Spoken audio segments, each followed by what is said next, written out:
यस्तु भगवत्कार्यसाधकः उमा वैवाक् समुद्दिष्टा मनोरुद्र उदारतः तदेतन्मिथुनं ज्ञात्वा न दाम्पत्याद् विहीयते वामदेव विरिञ्चितनय उमा मनोहर उग्रधूर्जटि सामजाजिन वसन भूषण सुमनसोत्तंसा कामहर कैलास मंदिर सोम सूर्यानल विलोचन कामित प्रद करुण्य समगे सदा सुमंगलमा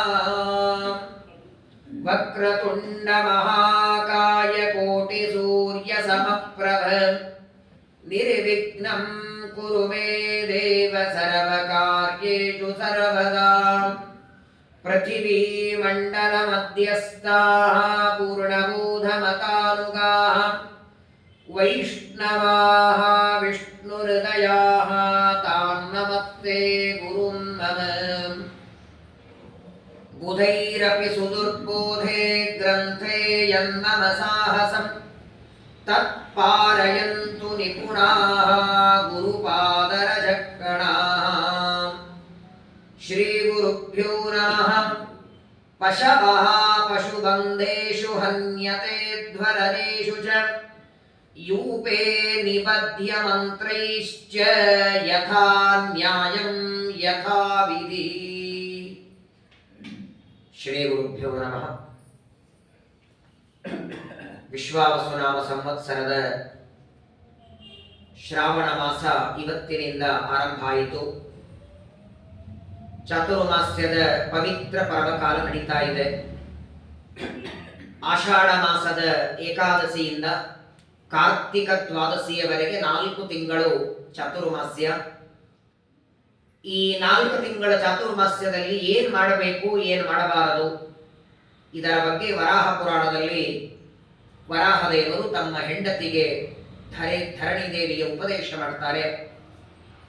ಕೆಲವರಿಗೆ ಚಾತುರ್ಮಾಸ್ಯ ಅಂದ್ರೆ ಬರೇ ವ್ರತದ್ದು ಊಟ ಮಾಡೋದು ಮಾತ್ರ ಗೊತ್ತು. ಬರೇ ವ್ರತ ಇದೆ ಕಟ್ಟು ಹಿಟ್ಟು ತಿನ್ನೋದು ಅಲ್ಲ,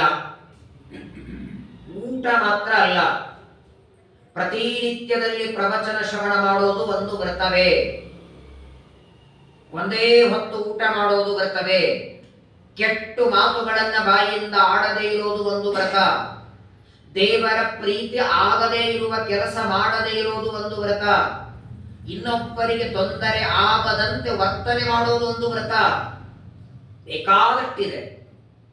ಕೊನೆ ಪಕ್ಷ ಈ ಚಾತುರ್ಮಾಸ್ಯದ ಪರ್ವಕಾಲದಲ್ಲಿ ಭಗವಂತನ ವಿಶೇಷವಾದ ದೇವರಿಗೆ ಪ್ರೀತ್ಯಾಸ್ಪದವಾದ ಸಾಕ್ಷಾತ್ ವೇದವ್ಯಾಸ ದೇವರೇ ರಚನೆ ಮಾಡಿದ ಮಹಾಭಾರತ, ಭಾಗವತ ಅಥವಾ ಅನೇಕ ಪುರಾಣಗಳನ್ನ ಎಷ್ಟು ಸಮಯ ಸಿಗತ್ತೆ ಅಷ್ಟು ಶ್ರವಣ ಮಾಡಿ.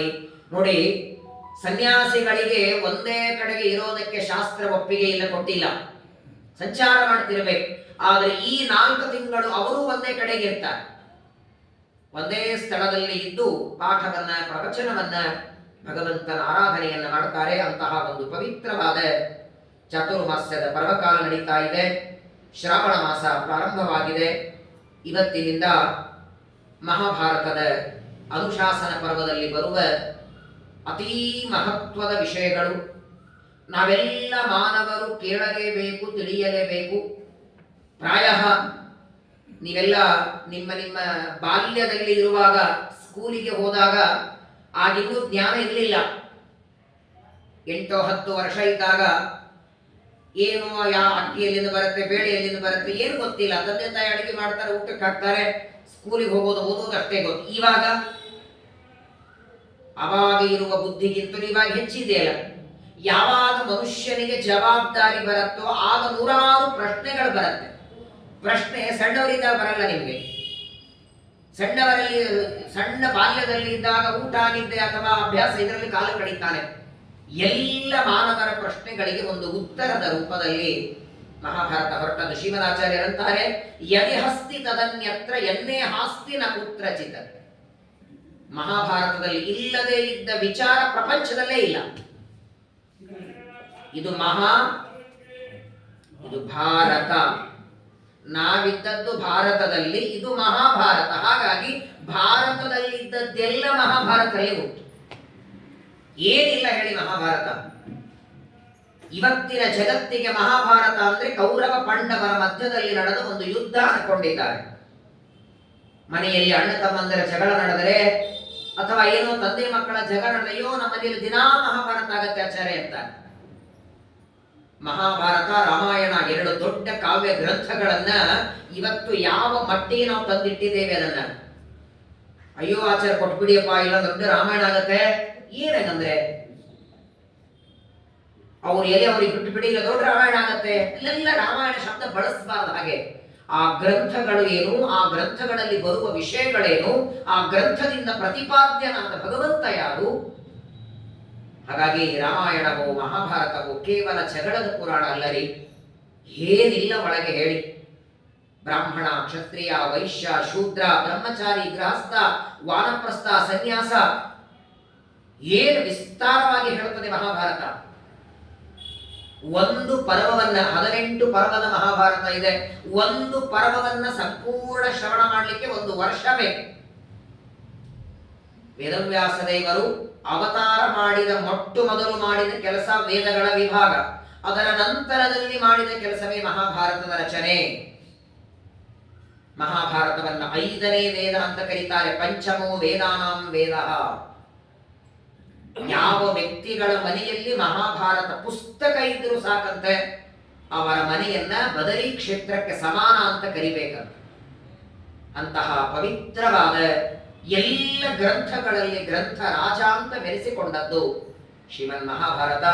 ಅಂತಹ ಮಹಾಭಾರತದಲ್ಲಿ 18 ಪರ್ವಗಳಲ್ಲಿ ಅನುಶಾಸನ ಪರ್ವ, ನಾವೆಲ್ಲರೂ ಪ್ರತಿನಿತ್ಯದಲ್ಲಿ ಪಠನ ಮಾಡುವ ವಿಷ್ಣು ಸಹಸ್ರನಾಮ ಇದೇ ಅನುಶಾಸನ ಪರ್ವದಲ್ಲೇ ಬಂದದ್ದು. ಭೀಷ್ಮಾಚಾರ್ಯರು ಧರ್ಮರಾಜನಿಗೆ ಉಪದೇಶ ಮಾಡಿದ್ದು, ಭಗವದ್ಗೀತೆ ಇದೇ ಮಹಾಭಾರತದಲ್ಲಿ ಸಿಕ್ಕದ್ದು. ಅಂತಹ ಅನೇಕ ಸ್ತೋತ್ರಗಳಿಂದ ಒಳಗೊಂಡದ್ದು, ಅನೇಕ ವಿಚಾರಗಳಿಂದ ಒಳಗೊಂಡಂತಹ ದಿವ್ಯ ಗ್ರಂಥ ಮಹಾಭಾರತ.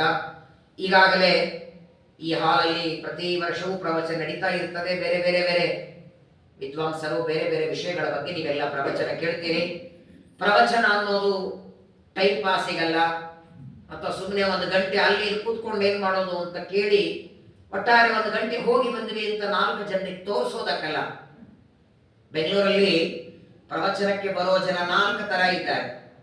ಅಲ್ಲಿ ಕೂತ್ಕೊಂಡೇ ಹರಟೆ ಹೊಡೆಯೋದು, ಕುರ್ಚಿ ಹಾಕಿರ್ತಾರೆ, ಫ್ಯಾನ್ ಇರುತ್ತೆ, ಅಲ್ಲೇ ಹೋಗೋಣ, ಆದ್ಮೇಲೆ ಪ್ರಸಾದ ಕೊಡ್ತಾರೆ ಅಂತ ಬರೋರು ಕೆಲವರು. ಇನ್ಯಾರನ್ನೋ ತಂದೆನೋ ಅಜ್ಜನನ್ನು ಬಿಡೋದಕ್ಕೆ ಬಂದಿರ್ತಾರೆ, ರಿಟರ್ನ್ ಕರ್ಕೊಂಡು ಹೋಗ್ಬೇಕು, ಮತ್ತೆ 2 ಸಲ ಪೆಟ್ರೋಲ್ ವೇಸ್ಟ್ ಅಲ್ಲ, ಅಲ್ಲಿ ಕೂತ್ಕೊಂಡು ಕರ್ಕೊಂಡು ಹೋದ್ರಾಯ್ತು ಅಂತ ಬರೋರು ಕೆಲವರು. ಪರವಾಗಿಲ್ಲ, ಆ ಪ್ರವಚನಕ್ಕೆ ಹೋದ್ರೆ ಆ ನಿಮಿತ್ತದಿಂದ 4 ಜನ ಫ್ರೆಂಡ್ಸ್ ಜೊತೆ ಮಾತಾಡ್ದಂಗ ಆಗತ್ತಲ್ಲ, ಎಲ್ಲರೂ ಅಲ್ಲೇ ಸೇರಿರ್ತಾರೆ ಗುಂಪಾಗಿ, ಅಲ್ಲಿಂದ ಇಲ್ಲಿಂದ ಬಂದು ಅಂತ. ಹಾಗೆ ಏನೋ ಟೈಮ್ ಪಾಸ್ ಮಾಡಿ ಕಳೆಯೋದಕ್ಕಲ್ಲರಿ. ಯಾಕಂದ್ರೆ ನೋಡಿ, ನಮ್ಮ ಜೀವನದಲ್ಲಿ 1 ಬಾರಿ ಕಳ್ಕೊಂಡ್ರೆ ಮತ್ತೆ ಸಿಗದೇ ಇರೋದು 2.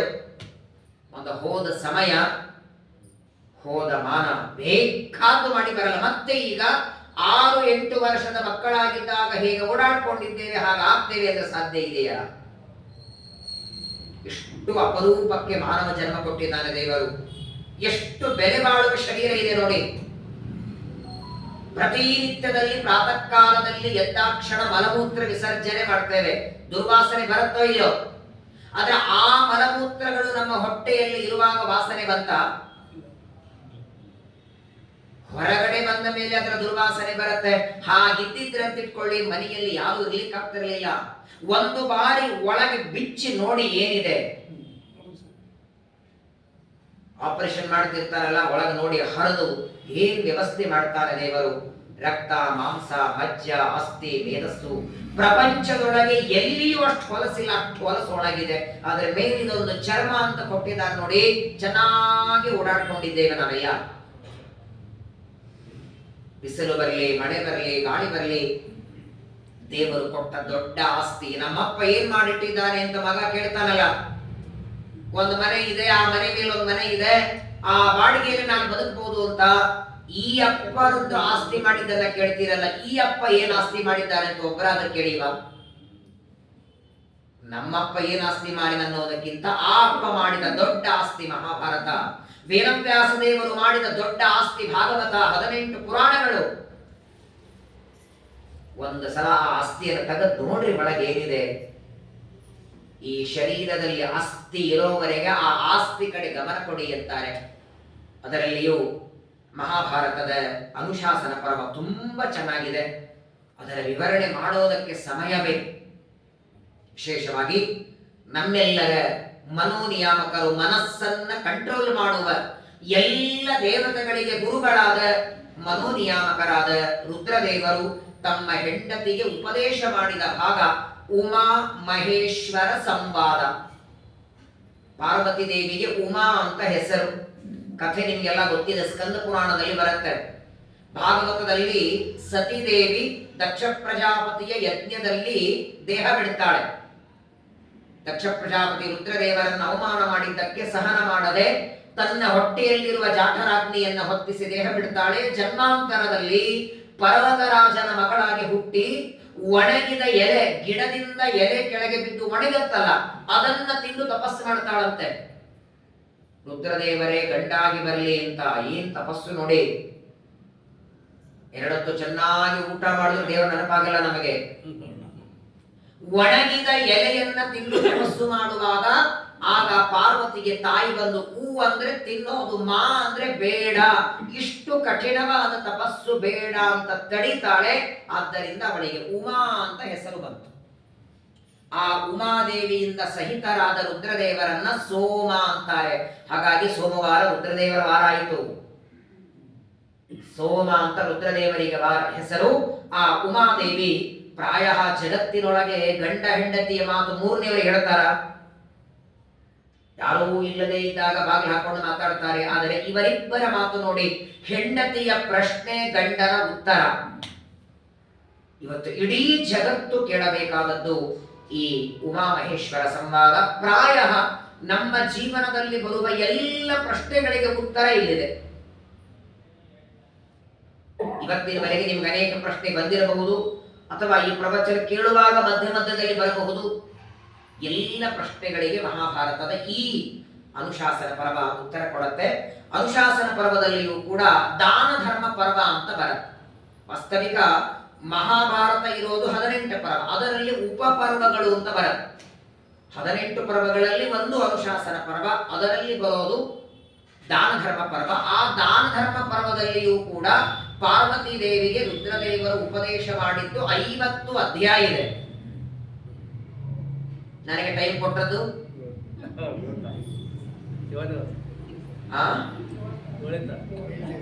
7 ದಿನ. ಒಂದು ಅಧ್ಯಾಯ 7 ದಿನ ಹೇಳಬಲ್ಲೆ ನಾನು. 50 ಅಧ್ಯಾಯ ಇದೆ ಉಮಾಮಹೇಶ್ವರ ಸಂವಾದ. ಏನ್ ಪ್ರಶ್ನೆಗಳ ಕೇಳ್ತಾಳೆ. ಪ್ರಾಯ ಜಗತ್ತಿಗೆ ಯಾವ ಹೆಂಡತಿಗೂ ಆ ಪ್ರಶ್ನೆ ಬಂದಿರ್ಲಿಕ್ಕಿಲ್ಲ.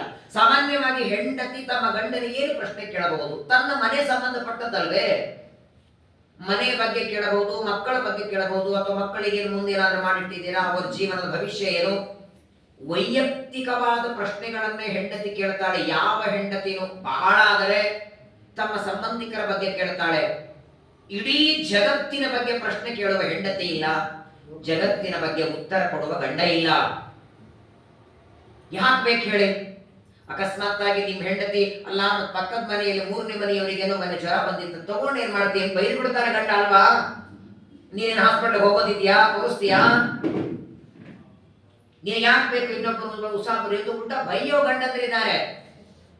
ತನಗೆ ಸಂಬಂಧಪಟ್ಟದ್ದು, ತನ್ನವರಿಗೆ ಸಂಬಂಧಪಟ್ಟ ಪ್ರಶ್ನೆಗಳನ್ನ ಕೇಳ್ತಾರೆ. ಆದರೆ ಇಡೀ ಜಗತ್ತಿಗೆ ಹಿತವಾಗುವ ಪ್ರಶ್ನೆಯನ್ನ ರುದ್ರದೇವರಿಗೆ ಹೆಂಡತಿ ಕೇಳ್ತಾರೆ. ಮೊದಲನೇ ಪ್ರಶ್ನೆ ನೋಡಿ, ಪಾರ್ವತಿ ಕೇಳಿದ ಮೊದಲನೇ ಪ್ರಶ್ನೆ ಬಹಳ ದೊಡ್ಡ ಪ್ರಶ್ನೆ. ಸ್ಮಶಾನದಲ್ಲಿ ಯಾಕೆ ವಾಸ ಮಾಡ್ತೀವಿ ಅಂತ ಕೇಳ್ತಾರೆ. ಉಮಾದೇವಿ ಗಂಡನಾದ ರುದ್ರದೇವರಿಗೆ ಕೇಳಿದ ಮೊದಲನೇ ಪ್ರಶ್ನೆ, ನಿನಗಿರೋದಕ್ಕ ಮನೆ ಇಲ್ವಾ?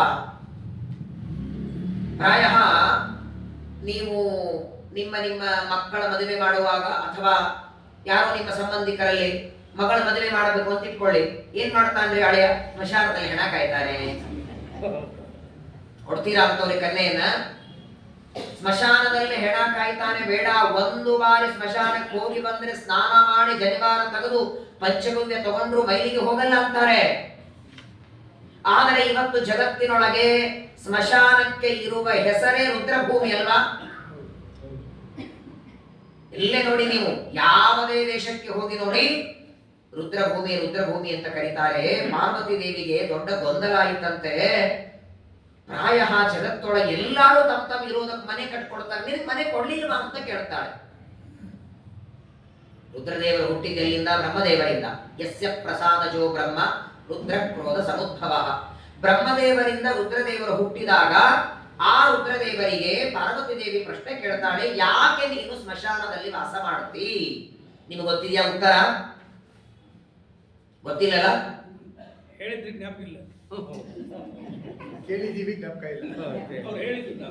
ಭಗವನ್ ಸರ್ವಭೂತೇಶ ಶೂಲಪಾಣೋ ವೃಷಧ್ವಜ ಆವಾಸೇಷು ವಿಚಿತ್ರೇಷು ರಮ್ಯೇಷು ಚ ಶುಭೇಷು ಚ.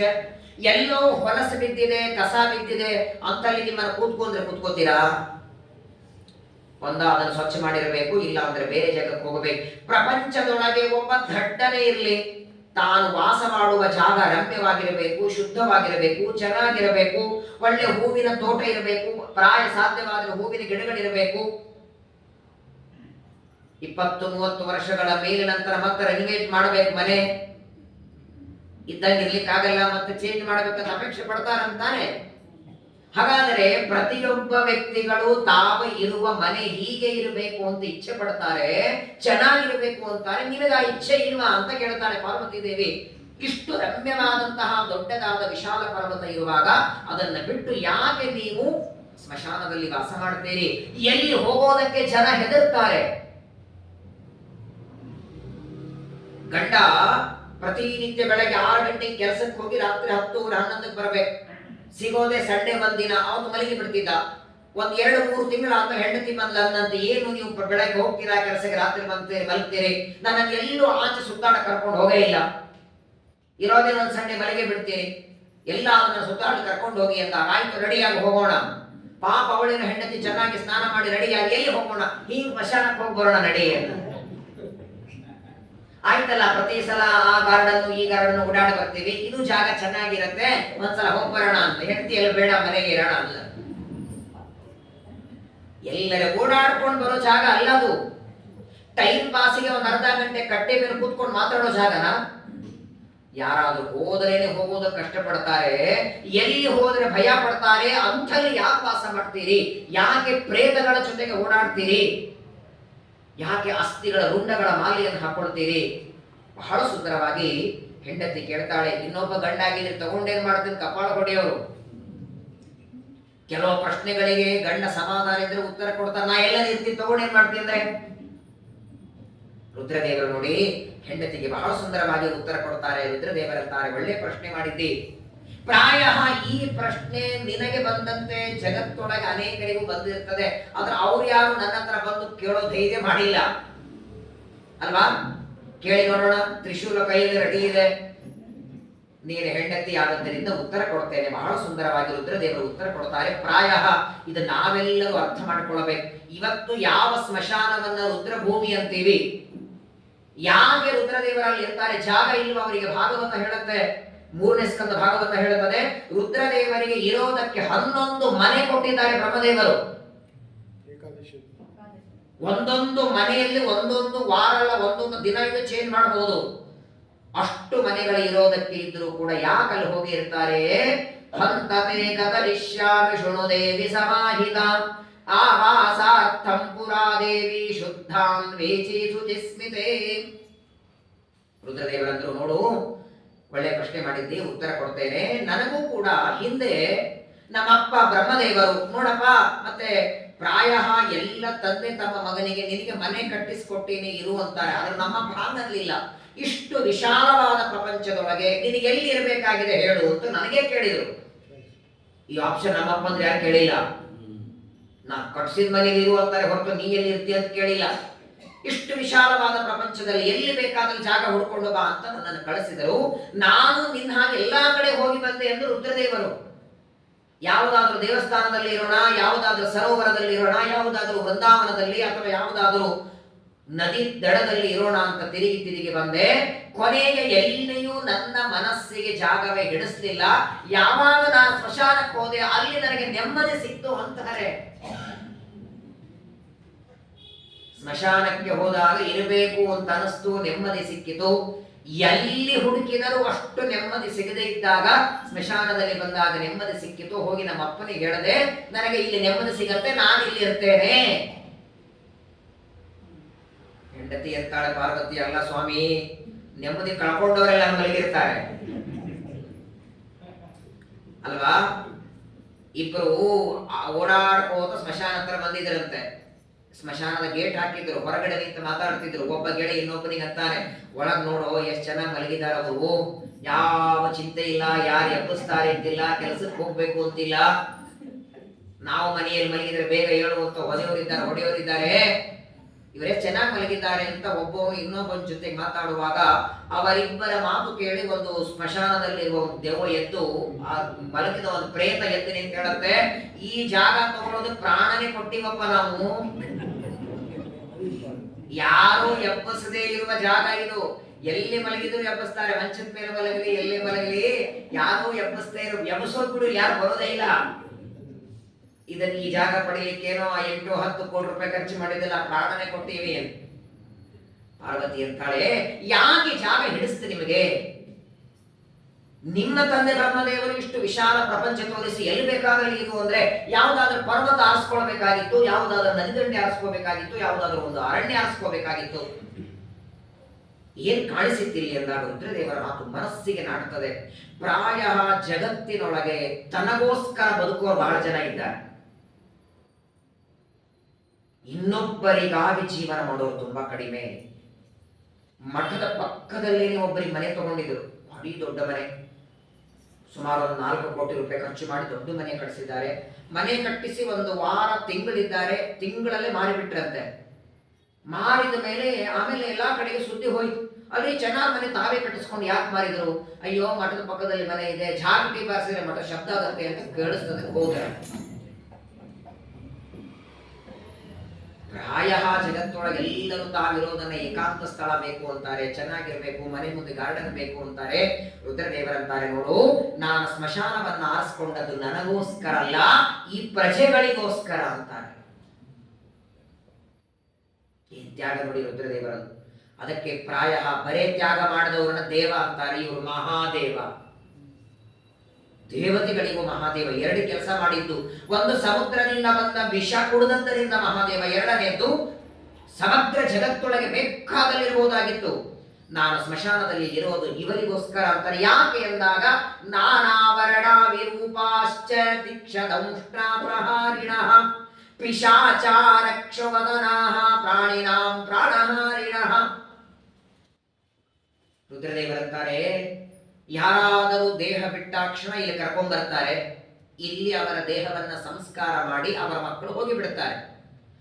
ಆ ಮಕ್ಕಳು ಹೋದ ಮೇಲೆ ಅವರ ದೇಹವನ್ನು ಯಾರು ಇಲ್ಲಿ ಸಂಸ್ಕಾರ ಮಾಡ್ತಾರಲ್ಲ, ಆ ಎಲ್ಲ ಭೂತಗಳು ಪ್ರೇತಗಳು ಇಲ್ಲಿ ಓಡಾಡ್ತಿರ್ತವೆ.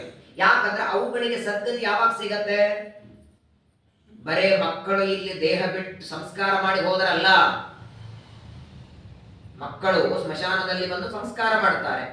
ಏನೋ ತಿಳುವಳಿಕೆ ಇದ್ರೆ, ಯಾರೋ ಗುರುಗಳ ಮಾರ್ಗದರ್ಶನ ಇದ್ರೆ ಅಸ್ಥಿಗಳನ್ನು ಒಯ್ದು ಕೆಲವರು ಹಾಕ್ತಾರೆ, ಕೆಲವರು ಅಸ್ಥಿಗಳು ಇಲ್ಲೇ ಬಿದ್ದಿರ್ತದೆ, ಶ್ರಾದ್ದ ಕರ್ಮ ಮಾಡೋದಿಲ್ಲ, ತಂದೆ ತಾಯಿಗಳಿಗೆ ಮಾಡಬೇಕಾದದ್ದು ಮಾಡಲ್ಲ. ಹಾಗಾಗಿ ಆ ಎಲ್ಲ ಮಕ್ಕಳು ತಮ್ಮ ತಮ್ಮ ತಂದೆ ತಾಯಿಗಳ ಶ್ರಾದ್ದ ಮಾಡದೇ ಇದ್ದದ್ದರಿಂದ ಇಲ್ಲಿ ಸ್ಮಶಾನದಲ್ಲಿ ಯಾರ್ಯಾರ ದೇಹವನ್ನ ಭಸ್ಮ ಮಾಡ್ತಾರಲ್ಲ ಅವರೆಲ್ಲರೂ ಕೂಡ ಇಲ್ಲಿಂದ ಹೊರಡ್ತಾರೆ. ಎಲ್ಲಿಗೆ? ಆ ಮಕ್ಕಳಿಗೆ ಪೀಡೆ ಕೊಡ್ಬೇಕಂತ. ನನ್ನ ಮಗ ಇಲ್ಲಿ ತಂದು ನನ್ನನ್ನ ಮನೆ ದಹನ ಮಾಡಿದ, ನನ್ನ ಶ್ರಾದ್ದ ಕರ್ಮ ಮಾಡಲಿಲ್ಲ, ಅಸ್ಥಿ ಇರಲಿಲ್ಲ, ತಾನು ಮಾತ್ರ 3.5 ಕೋಟಿ ರೂಪಾಯಿ ಮನೆಯಲ್ಲಿದ್ದಾನೆ, ನನ್ನನ್ನು ಇಲ್ಲಿ ತಂದು ಸ್ಮಶಾನದಲ್ಲಿ ಹಾಕಿದ್ದಾನೆ ಅಂತ ಕೋಪದಲ್ಲಿ ಅವರ ವಂಶ ಹಾಳು ಮಾಡಬೇಕು ಅಂತ ಎದ್ದು ಬರ್ತಾರಂತೆ. ಅವರಿಗೆ, ಅವರ ಮಕ್ಕಳಿಗೆ, ಮೊಮ್ಮಕ್ಕಳಿಗೆ ಪೀಡೆ ಕೊಡಬೇಕು, ಇವರ ವಂಶವೆಲ್ಲ ಹಾಳು ಮಾಡಬೇಕು ಅಂತ ಸ್ಮಶಾನದಲ್ಲಿ ಭಸ್ಮ ಮಾಡಿದ ಮೇಲೆ ಆ ಎಲ್ಲ ಪ್ರೇತಗಳು ಎದ್ದು ಹೋಗುವಾಗ ಅವರನ್ನ ತಡೆದು ಈ ಮುಂದೆ ಬರುವ ಜನಾಂಗಕ್ಕೆ ತೊಂದರೆ ಆಗದೇ ಇರೋ ಹಾಗೆ ರಕ್ಷಣೆ ಮಾಡಿ ನಾನಿದ್ದೀನಿ ಅಂತ ರುದ್ರದೇವರು. ನಾನು ಅಲ್ಲಿ ನಿಂತುಕೊಂಡ್ರೆ ನನ್ನ ದಾಟೋ ಸಾಮರ್ಥ್ಯ ಯಾರಿಗಿಲ್ಲ. ಸ್ಮಶಾನ ವಾಸನೆ ಮಧ್ಯೆ ಪ್ರೇತರಾಜಾಯ, ಏನ್ ದೊಡ್ಡ ಕೆಲಸ ರೀ. ಪಕ್ಕದಲ್ಲಿರುವ ಎಲೆ ಬಿಟ್ಕೊಳ್ಳಿಕ್ ರೆಡಿ ಇಲ್ಲ ನಾವು, ಅಲ್ವಾ? ಒಂದ್ ಎಲೆ ಮೇಲೆ ಕೂತಿರ್ತೀರಿ, ದೊಡ್ಡ ಎಲೆ ಇರುತ್ತೆ, ಪಕ್ಕದಲ್ಲಿ ಒಂದು ಚಿಕ್ಕ ಎಲೆ ಇರುತ್ತೆ. ಅಲ್ರಿ ನೀವು ಚಿಕ್ಕ ಎಲೆ ಮೇಲೆ ಕೂತ್ ದೊಡ್ಡ ಎಲೆ ಬಿಟ್ಕೊಡಿ ಅಂದ್ರೆ ಅಲ್ಲೇ ಕೂತ್ಕೊಳ್ರಲ್ಲ, ಏನಾಗತ್ತೆ? ಈ ತ್ಯಾಗ ನೋಡಿ ರುದ್ರದೇವರು ಹೇಳ್ತಾರೆ. ಪ್ರಚಂಡವಾದ ಉದ್ದಾದ ಹಲ್ಲು, ಭಯಾನಕವಾದ ಕೂದಲಗಳು, ಆ ಎಲ್ಲ ಭೂತ ಪ್ರೇತಗಳ ಓಡಾಡ್ತಾ ಥಕ ಥಕ ಕುಣಿತಾರೆ. ವಂಶ ಕೇವಲ ಮಕ್ಕಳಿಗೆ ಮಾತ್ರವಲ್ಲ, ಅವರು ಅಕಸ್ಮಾತ್ತಾಗಿ ಸ್ಮಶಾನದಿಂದ ಹೊರಗೆ ಬಂದ್ರೆ ಇಡೀ ಜಗತ್ತೇ ಧ್ವಂಸ ಮಾಡಿ ಬಿಡುತ್ತಾರೆ, ಕಂಡವರನ್ನೆಲ್ಲ ಹಾಳು ಮಾಡ್ತಾರೆ. ಅವರನ್ನೆಲ್ಲ ನಾವು ಸರಿಯಾಗಿ ದಂಡ ಕೊಡೋದಕ್ಕಿದ್ದೇನೆ ಅಂತಾರೆ. ಪ್ರಾಯ ಹಾಲು ಮರಿಬೇಡಿ, ಅನೇಕರಿಗೆಲ್ಲ ಗೊತ್ತಿರತ್ತೆ. ನಾವು ಮನೆಯಲ್ಲಿ ಒಂದು ಹೋಮ ಮಾಡಿದರೆ, ಹೋಮ ಮಾಡಿ, ಧನ್ವಂತರಿ ಹೋಮ ಮಾಡಿ, ಆ ಹೋಮದಲ್ಲಿ ಆಹುತಿ ಅಂತ ಹಾಕ್ತೀವಲ್ಲ, ಎಳ್ಳು ಹಾಕಿರ್ತೇವೆ ಅಥವಾ ಅನ್ನ ಹಾಕಿರ್ತೇವೆ, ತುಪ್ಪ ಹಾಕಿರ್ತೇವೆ. ನಾವು ಹಾಕುವ ಆ ಎಳ್ಳು ತುಪ್ಪ ಅದು ಯಾವುದೋ ಒಂದು 2-3 ವರ್ಷ ಹಿಂದಿನ ಹಾಕಬಾರದು. ಕರೋನಾದಲ್ಲಿ ಎಳ್ಳು ತಂದಿದ್ರೆ ಹಾಕೋ ಸುಡೋದೇ ಇಲ್ಲ, ರಚನೆ ಹಾಕ್ಬಿಡ್ರೆ ಕುಂಡದಲ್ಲಿ. ಯಾವಾಗಲೂ ನೋಡಿ, ಆಹುತಿ ಕೊಡಬೇಕಾದದ್ದು ಹಳೇದಾಗಿರಬಾರದು. ಅನ್ನವನ್ನ ಮಾಡಿ ಹೋಮ ಮಾಡೋದಿದ್ರೆ ಆ ಹೋಮ ಮಾಡುವ 2 ತಾಸು ಮೊದಲು ಅನ್ನ ಮಾಡಿರ್ಬೇಕಂತೆ. ಕೃಷ್ಣ ಗೀತೆಯಲ್ಲಿ ಹೇಳ್ತಾನೆ, ಯಾತಯಾಮಂ ಗತರ ಸಂಪೂತಿ ಪರಿಯುಷಿತಂಚಯತ ಉಚ್ಚಿಷ್ಟಮಪಿ ಚಾವೇದ್ಯಂ ಭೋಜನಂ ತಾಮಸ ಪ್ರಿಯಂ. ಅನ್ನ ಮಾಡಿಟ್ಟ 4 ತಾಸಾದ ಮೇಲೆ ಊಟ ಮಾಡಿದ್ರೆ ತಾಮಸ ಅನ್ನ ಅಂತೆ ಅದು. ಊಟಕ್ಕೂ ಅಡಿಗೆಗೂ ಅಂತರ 4 ಗಂಟೆ ಇರಬಾರದು.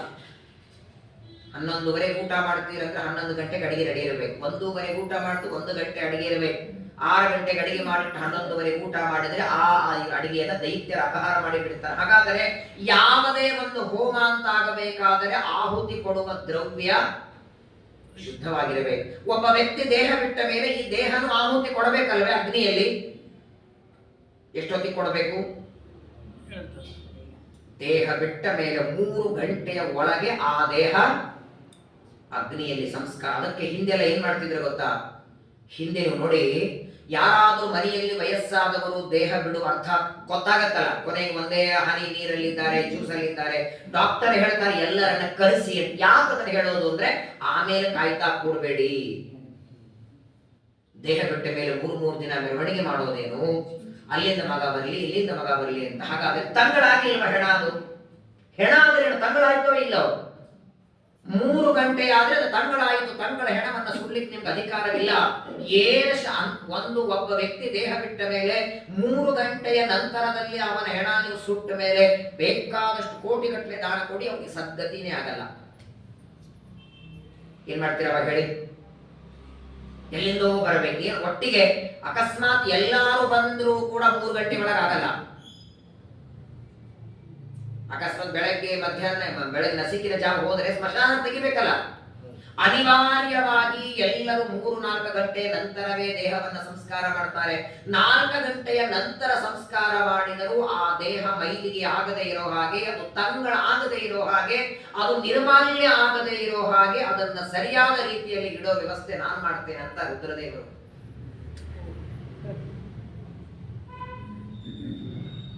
ಏನ್ ತಪ್ಪದಲ್ಲಿ ರುದ್ರದೇವ ಸ್ಮಶಾನದಲ್ಲಿ ಇದ್ದದ್ದು. ಅಕಸ್ಮಾತ್ ಆಗಿ ಅವರು ಅಲ್ಲಿ ಇದ್ದು ಅದನ್ನ ತಂಗಳಾಗದೆ ಇರೋ ಹಾಗೆ ಮಾಡಿರಲಿಲ್ಲ ಅಂತ ಇಟ್ಕೊಳ್ಳಿ, ಇವತ್ತು ಜಗತ್ತೆಲ್ಲ ಸ್ಮಶಾನ ಆಗಿರೋದು. ಊರಲ್ಲಿ ಒಂದು ಸ್ಮಶಾನ, ಊರೇ ಸ್ಮಶಾನ ಆಗಿರೋದು. ಗೊತ್ತಾ? ಎಷ್ಟು ಅನುಗ್ರಹ, ಏನ್ ಅನುಗ್ರಹ! ಮಕ್ಕಳನ್ನ ಕೊಡ್ತಾರೆ, ಅನುಗ್ರಹ. ಯಾರೋ ಹಾನಿ ನೀರು ಬರೋ ಹಂಗೆ ಮಾಡಿದ್ರು, ಅದು ಅನುಗ್ರಹನೇ.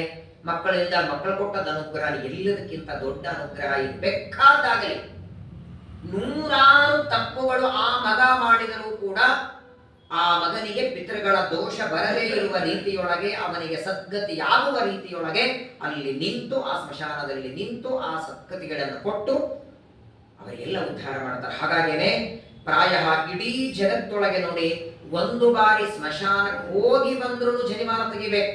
ಆದ್ರೆ ಇಡೀ ಕಾಶಿ ಕ್ಷೇತ್ರವೇ ಸ್ಮಶಾನ. ಅದನ್ನು ಕರೆಯೋದೇ ಮಹಾ ಸ್ಮಶಾನ ಅಂತ. ಆದ್ರೆ ಅಲ್ಲಿ ಮೈಲಿಗಿಲ್ಲ.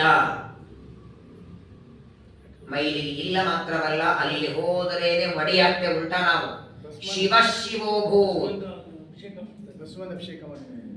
ಭಾಗವತ ಹೇಳುತ್ತಲ್ಲ, ಪರಮಾತ್ಮನ ಪಾದದಿಂದ ಉದ್ಭವಿಸಿದ ಗಂಗೆಯನ್ನ ರುದ್ರದೇವರು ತಲೆ ಮೇಲೆ ಧಾರಣ ಮಾಡ್ತಾರೆ. ವಿಶೇಷವಾಗಿ ಇವತ್ತಿಗೂ ರುದ್ರದೇವರ ಕ್ಷೇತ್ರಗಳು ಅಂತ ಎಲ್ಲೆಲ್ಲಿಯೂ ಎಲ್ಲಾ ಕಡೆಗೆ ಭಸ್ಮಾರ್ತಿ ಅಂತ ಆಗುತ್ತೆ. ಆ ಭಸ್ಮವನ್ನ ಸ್ಮಶಾನದಲ್ಲಿ ಹೆಣದ ಭಸ್ಮವನ್ನ ಹಚ್ಚುತ್ತಾರೆ. ಅದನ್ನ ಹಚ್ಚಿಕೊಂಡ್ರೆ ಮೈಲಿ ಇಲ್ಲ. ದೊಡ್ಡ ಸ್ಥಾನ ರುದ್ರದೇವರಿಗೆ ದೇವರು ಕೊಟ್ಟದ್ದು. ಹಾಗಾಗಿ ನಮ್ಮ ಮನೆ ಮುಂದೆ ಬಾಗಿಲ ಕಾಯ್ಲಿಕ್ಕೆ ಒಬ್ಬನು ಇಟ್ಟಿರ್ತಾರ ನೋಡಿ. ಯಾರು ಇಟ್ಟಿರಲ್ಲ, ಶ್ರೀಮಂತರು ಇಟ್ಕೊಂಡಿರ್ತಾರಲ್ಲ, ಏನಂತಾರ ಅವರಿಗೆ, ಅವನಿಗೆ ನಾವು ಕಾಯ್ಬೇಕೀಗ ನೋಡಿ. ಆ ವಾಚ್ಮನ್ ನೀವು ಇಟ್ರೆ ಅವನಿಗೆ ಮೊದಲಿಗೆ ತಿಂಗಳಿಗೆ ಸಂಬಳ ಕೊಡಬೇಕು ಅಲ್ವಾ, ಅವನಿಗೆ ಇರೋದಕ್ಕೆ ಒಂದು ಜಾಗ ಕೊಡಬೇಕು. ಅವನು ರಾತ್ರಿ ಹೊತ್ತು ನಮ್ಮಂಗ ಅವನು ಮಲಗೋನೆ ಅಟ್ಟೆ, ಅವನ ಒಳಗೆ ಬೆಡ್ ಮೇಲೆ ಈಗ ಕುರ್ಚಿ ಮೇಲೆ ಅವನು ಮಲಗುತ್ತಾನೆ. ರಾತ್ರಿ ಹೊತ್ತು ಮಲಗಿರ್ತಾನೆ. ಬೆಳಗ್ಗೆ ಒಂದು 8 ತಾಸು ಕೆಲಸ ಅಂದ್ರೆ ಸುಮ್ಮನೆ ಮನ ಹೊಡ್ಕೊಂಡು ಕೂತಿರ್ತಾನೆ. ಯಾರು ಬಂದ್ರೆ ಯಾರು ಬೇಕು ಅಂತ ಕೇಳಿರ್ತಾನೆ ಅಷ್ಟೇ. ಅಷ್ಟೇ ಕೆಲಸ ಮಾಡಿದ್ದಕ್ಕೆ ಆ ವಾಚ್ಮನಿಗೆ ಇರೋದಕ್ಕೆ ವ್ಯವಸ್ಥೆ ಮಾಡಿ, ಊಟಕ್ಕೆ ವ್ಯವಸ್ಥೆ ಮಾಡಿ ಒಂದು 8-10 ಸಾವಿರ ರೂಪಾಯಿ ಸಂಬಳ. 24 ಗಂಟೆ ಸ್ಮಶಾನದಲ್ಲಿ ಇದು ಕಾಯ್ತಾರಲ್ಲ, ಏನ್ ಕೊಟ್ಟಿದ್ದೆ ರುದ್ರದೇವರಿಗೆ?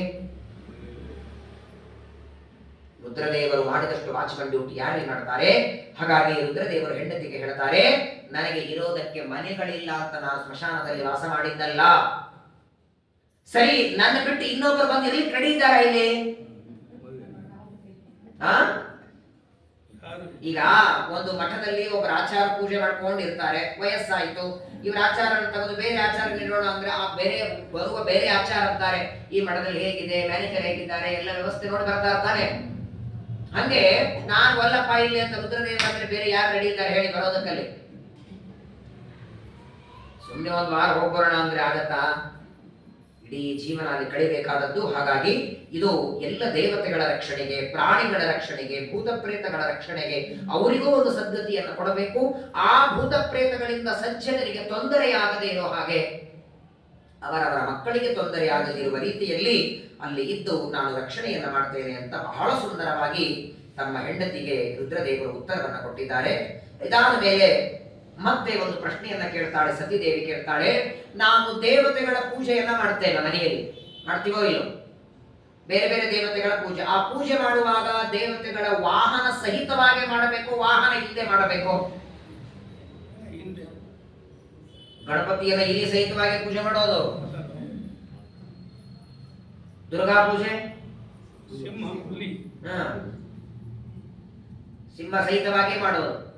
ನೋಡಿ, ಕೆಲವು ದೇವತೆಗಳನ್ನ ವಾಹನ ಸಹಿತವಾಗಿ, ಕೆಲವು ದೇವತೆಗಳನ್ನ ವಾಹನ ರಹಿತವಾಗಿ ಪೂಜೆ. ವಾಹನ ಏನೋ ಇದ್ದೇ ಇರುತ್ತೆ. ಆ ದೇವತೆಗಳನ್ನ ಆಯುಧ ಹಿಡ್ಕೊಂಡವರ ಪೂಜೆ ಮಾಡಬೇಕು, ಆಯುಧ ಇಲ್ಲದೆ ಇದ್ದ ದೇವತೆಗಳ ಪೂಜೆ ಮಾಡಬೇಕು? ತುಂಬಾ ಮಹತ್ವದ ಪ್ರಶ್ನೆ ಇದು. ನೀವು ಎಲ್ಲೋ ಪ್ರತಿಮೆ ತಗೊಳ್ಳೋದಕ್ಕೆ ಹೋಗ್ತಿರಲ್ಲ, ತಾಮ್ರದ್ದೋ ಹಿತ್ತಾಳದು ಯಾವುದೇ ಒಂದು ಪ್ರತಿಮೆ ಚೆನ್ನಾಗಿದೆ ಅಂತ ತರೋದಲ್ಲ. ಸೌತೆಕಾಯಿ ಟಮಾಟೆ ತಂದಾಗಲ್ಲ ಅದು. ಅದರ ಬಗ್ಗೆ ತಿಳಿದವರನ್ನ ಕರ್ಕೊಂಡು ಹೋಗ್ಬೇಕು. ಯಾಕಂದ್ರೆ ಒಂದು ಪ್ರತಿಮೆ ತರಬೇಕಾದರೆ ಅದಕ್ಕೆ ಅಂತಿರುವ ಲಕ್ಷಣಗಳು, ಮೂಗು ಹೇಗಿರಬೇಕು, ಕಣ್ಣು ಹೇಗಿರಬೇಕು, ಎಷ್ಟು ಅಗಲ ಇರಬೇಕು, ಅದರ ಹೊಟ್ಟೆ ಹೇಗಿರಬೇಕು, ಎಷ್ಟು ತೆಳ್ಳಗಿರಬೇಕು. ಶ್ರೀಮದಾಚಾರ್ಯರು ತಂತ್ರಸಾರದಲ್ಲಿ ಪ್ರತಿಮೆ ಬಗ್ಗೆ ಹೇಳ್ತಾರೆ. ಕೆಲವು ಪ್ರತಿಮೆಗಳಿಗೆ ವಾಹನ ಇರಬೇಕು, ಅದರಲ್ಲಿಯೂ ಕೂಡ ಆಯುಧ ಇರಬೇಕು. ಹಾಗಾದ್ರೆ ಆಯುಧ ಸಹಿತವಾದ ದೇವತೆಗಳ ಪೂಜೆ ಯಾಕೆ ಮಾಡೋದು? ಯಾವಾಗಲೂ ನೋಡಿ, ದೇವತೆಗಳನ್ನು ನಾವು ಪೂಜೆ ಮಾಡೋದು ಯಾವ ಕಾರಣಕ್ಕೆ? ನಮ್ಮ ಅಭೀಷ್ಟಗಳನ್ನ ಪೂರ್ಣ ಮಾಡಲಿ ಅಂತಲ್ವಾ? ಹಾಗಾದ್ರೆ ಯಾವ ಅಭೀಷ್ಟವನ್ನ ಮನಸ್ಸಿನಲ್ಲಿ ಇಟ್ಟುಕೊಂಡು ದೇವತೆಗಳ ಪೂಜೆ ಮಾಡ್ತೇವೆ, ಅಂತಹ ದೇವತೆಗಳನ್ನ ಅದೇ ರೀತಿಯಾದಂತಹ ಆಯುಧಗಳಿಂದ ಸಹಿತವಾಗಿ, ವಾಹನ ಸಹಿತರಾಗೇನೆ ದೇವತೆಗಳ ಪೂಜೆಯನ್ನು ಮಾಡಬೇಕು ಅಂತ ಬಹಳ ಸುಂದರವಾಗಿ ನಿರೂಪಣೆ ಮಾಡ್ತಾರೆ. ಹೇಳೋದಲ್ಲ, 50 ಅಧ್ಯಾಯ ಇದೆ. ಯಾವುದು ಹೇಳೋದು, ಯಾವುದು ಬಿಡೋದು, ಅದ್ಭುತವಾದ ವಿಚಾರಗಳು. ಇದಾದ ಮೇಲೆ ಪಾರ್ವತಿ ದೇವಿ ಕೇಳ್ತಾಳೆ, ಬ್ರಹ್ಮಚಾರಿ, ಗೃಹಸ್ಥ, ವಾನಪ್ರಸ್ಥ, ಸನ್ಯಾಸ, ಈ 4 ಆಶ್ರಮಗಳು ಅಂತ ಕರೆಸ್ಕೊಳ್ತಾರೆ. ವರ್ಣಗಳು 4, ಆಶ್ರಮಗಳು 4. ವರ್ಣಗಳು ಯಾವುದು? ಬ್ರಾಹ್ಮಣ, ಕ್ಷತ್ರಿಯ, ವೈಶ್ಯ, ಶೂದ್ರ. ಈ 4 ವರ್ಣಗಳಲ್ಲಿ ಶ್ರೇಷ್ಠ ವರ್ಣ ಯಾವುದು? ನೀವದನ್ನು ಹೇಳೋರು, ನೀವೆಲ್ಲ ಅದೇ ಇದ್ದೀರಿ. ಕ್ಷತ್ರಿಯರಿಗೆ ಕೇಳಿ, ವೈಶ್ಯರಿಗೆ ಕೇಳಿ, ಶೂದ್ರರಿಗೆ ಕೇಳಿ, ಮತ್ತೆ ಎಲ್ಲ ಅವರ ಪಾಲಿಗೆ ಶ್ರೇಷ್ಠರೇ ಆದ್ರಲ್ಲ. ಪಾರ್ವತಿ ದೇವಿ ಬಹಳ ಸುಂದರವಾಗಿ ಪ್ರಶ್ನೆ ಕೇಳ್ತಾಳೆ. ಮೊದಲನೇದಾಗಿ 4 ವರ್ಣಗಳಲ್ಲಿ ಶ್ರೇಷ್ಠ ವರ್ಣ ಯಾವುದು, ಯಾಕೆ? ಸುಮ್ಮನೆ ಈಗ ನಾನು ಬ್ರಾಹ್ಮಣ ಜಾತಿಯಲ್ಲಿ ಹುಟ್ಟಿದ್ದೇನೆ ಅಂತ ಬ್ರಾಹ್ಮಣ ಶ್ರೇಷ್ಠ, ಕ್ಷತ್ರಿಯರಾದ ಕ್ಷತ್ರಿಯ ಶ್ರೇಷ್ಠ, ನಾನು ಹುಟ್ಟಿದ್ದಕ್ಕಲ್ಲ. ಯಾಕೆ ಬ್ರಾಹ್ಮಣ ಶ್ರೇಷ್ಠ? ಯಾಕೆ ವರ್ಣಾಶ್ರಮಗಳಲ್ಲಿ ಬ್ರಾಹ್ಮಣ ವರ್ಣ ಯಾಕೆ ಉತ್ತಮ? ಆಶ್ರಮಗಳಲ್ಲಿಯೂ ಕೂಡ ಬ್ರಹ್ಮಚಾರಿ, ಗೃಹಸ್ಥ, ವಾನಪ್ರಸ್ಥ, ಸನ್ಯಾಸ ಇವುಗಳಲ್ಲಿ ಉತ್ತಮ ಯಾವುದು? ಗೃಹಸ್ಥಾಶ್ರಮ ಅಂತಾರೆ. ಯಾಕೆ ಹೇಳಿ? ಎರಡೂ ಏನೂ ನಡೆಸ್ತೇ ಇರೋದು.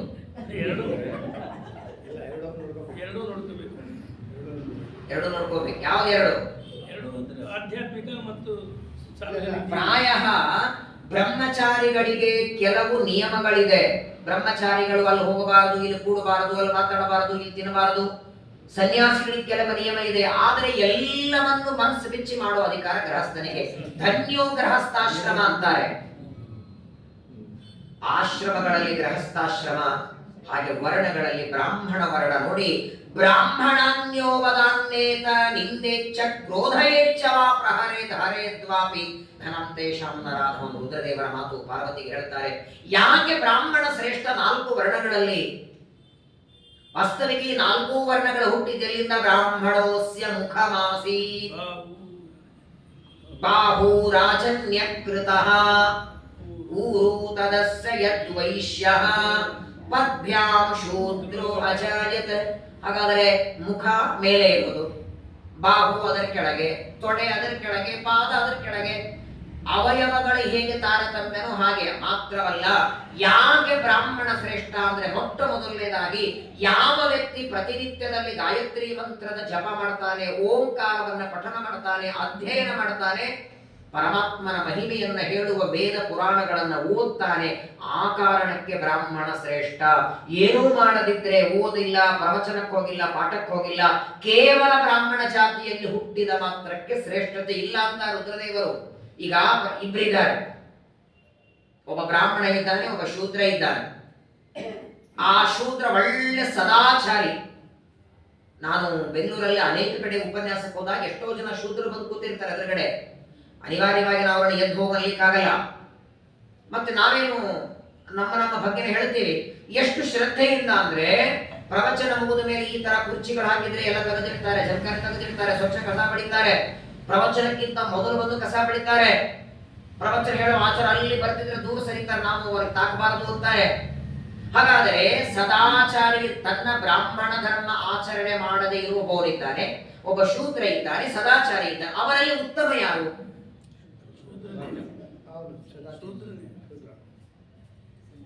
ಭಾಗವತ ಹೇಳುತ್ತೆ, ಕೇವಲ ಜಾತಿಯಲ್ಲಿ ಹುಟ್ಟಿದ ಮಾತ್ರಕ್ಕಲ್ಲಪ್ಪ, ಕರ್ಮದಿಂದ ಅವನು ಉತ್ತಮನಾಗಬೇಕು. ಬ್ರಾಹ್ಮಣನಾಗಿ ಒಂದು ದಿನ ಸಂಧ್ಯಾ ವಂದನೆ ಮಾಡಿಲ್ಲ, ಜಪ ಮಾಡಿಲ್ಲ, ಸುಳ್ಳು ಮಾತಾಡ್ತಾನೆ, ತಂದೆ ತಾಯಿಗಳ ಸೇವೆ ಮಾಡಿಲ್ಲ, ಅವಮಾನ ಮಾಡ್ತಾನೆ, ತಿರಸ್ಕಾರ ಮಾಡ್ತಾನೆ.